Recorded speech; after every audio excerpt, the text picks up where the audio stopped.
مرحبا بكم في برنامج السلقلقي تحت المجهر.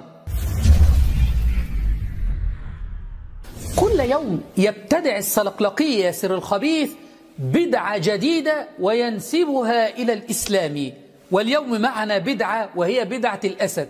سمعتم بها من قبل؟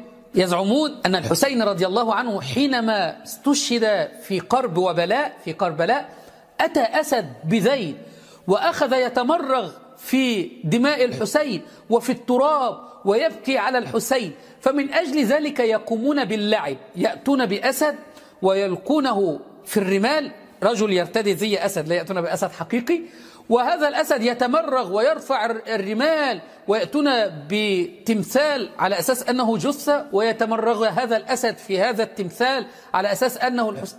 ألعيب، أصبحوا أضحوكة العالم. الآن سنرى السلقلقي ياسر الخبيث يدافع دفاع مميت عن شعيرة الأسد. ترفع أسدا، يعني إنسان يلبس ثياب أسد كذا، ترفعه ويسوي هكذا كأنه يمرغ نفسه بالأجساد الطاهرة. إعادة تمثيل، شيء يذكرنا بماذا؟ بما جرى في مصاب الحسين وأهل بيته الطاهرين عليهم السلام. ما المشكلة يعني شنو المشكلة في ذلك؟ ما المشكلة يعني شنو المشكلة في ذلك؟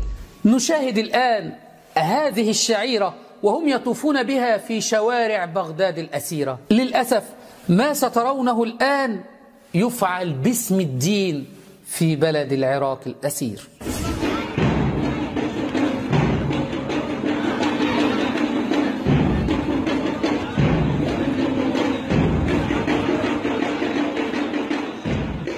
ويزعمون أن من يعظم هذه الشعيرة فإنه يعظم الإسلام لأنها من شعائر الإسلام. نرى الآن الأسد وهو يتمرغ في التراب ويرفع التراب، مناظر يعني أطفال تلعب فقط، يجعلون هذا من الدين، وكما رأيتم السلقلقي يدافع عن هذا الأمر.